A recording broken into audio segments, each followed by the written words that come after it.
mataanihii isku dheganaa ee jaceylku kala geeyey waxay ku heshiin la'yihiin ninkii guursan lahaa. jirkoodu waa mid isku dhafan, dooqa iyo dareenkase waa ku kala duwan yihiin.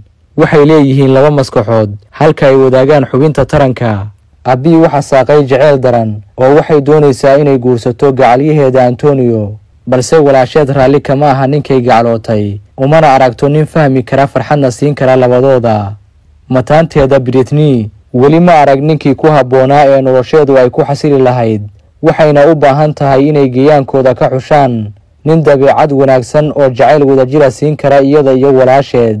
labadoodu waa kuwo isdhammaystiraya oon u baahnayn qof caawiya, mid walbaana wuxuu maamulaa lug iyo gacan, waxayna hibo u leeyihiin ciyaaridda kubadda laliska ama volleyballka, iyagoo awooda inay ku tamashleeyaan baaskiilka. mid walbaana wuxuu lugtiisa ku riixaa mid ka mida labada baalle ee baaskiilka, waana macallimiin haysta 2 shahaado jaamacadeed, qaatana hal mushahar. labadooduba waa dareewallo haysta laysanka baabuurta oo gaarigooda ayay mar walba u kaxaystaan jaamacadda. Abbi waxay qaabilsan tahay leewarka, halka Britneyna ay xajinayso sheelaraha.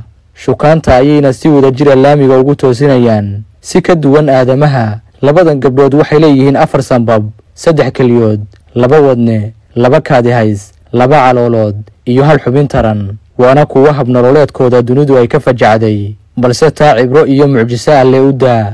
inkastoo labadan gabdhood aysan isku dooqa ahayn xagga dharka, cuntada iyo weliba dareenka, haddana waxay isugu samraan hurdada, oo marka midi ay hurdo qabato tan kale waxay ku qasban tahay inay seexato, ama kolkii midi ay kaadi qabato waa inay tan kale aqbashaa inay musqusha aadaan. toddobaadkii tegey waxaa soo ifbaxay khilaafkooda dhanka guurka iyo jaceylka, waana markii ugu horreysay ee taariikhda laga soo warinayo labadan gabdhood ee mataanaha ah inay isku khilaafeen arrin la xiriirta mustaqbalkooda.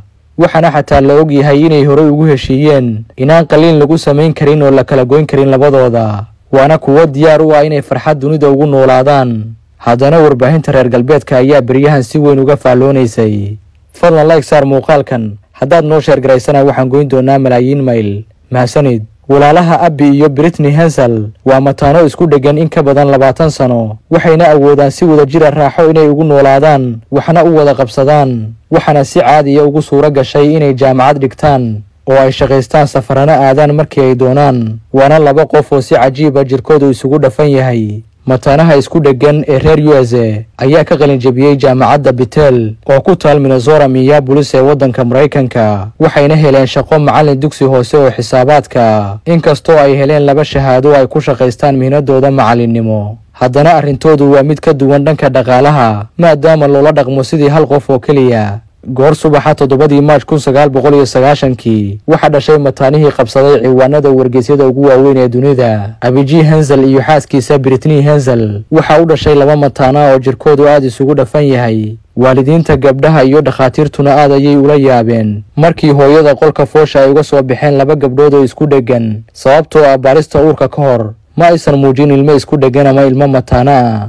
labadan gabdhood ayaa dhowaan shaaciyey inay leeyihiin saaxiib jecel, inkastoo weli si rasmi ah uusan bannaanka u iman. haddana Britney ayaa laga wariyey inay gocasho qabto ama aysan ku qanacsanayn ninka walaasheed ay doonayso inay guursadaan. Britney iyo Abbi ayaana jebinaya rikoor cusub, tiyo ay bannaanka la soo istaageen arrin 1901 lagu ceebeeyey ama lagu fadeexeeyey gabdho mataana oo isla dhashay, kuwaasoo kale ahaa Violet iyo Daisy Hilton, taasoo ku saabsanayd in lagu dhaleeceeyey markii ay sheegeen inay diyaar u yihiin inay guursadaan kadibna carruur dhalaan. laakiin casrigan labadan gabdhood ayaa indhaha caalamka soo jiitay markii ay ka soo muuqdeen barnaamij show ah oo looga hadlayo nolosha dhabta ee TLC.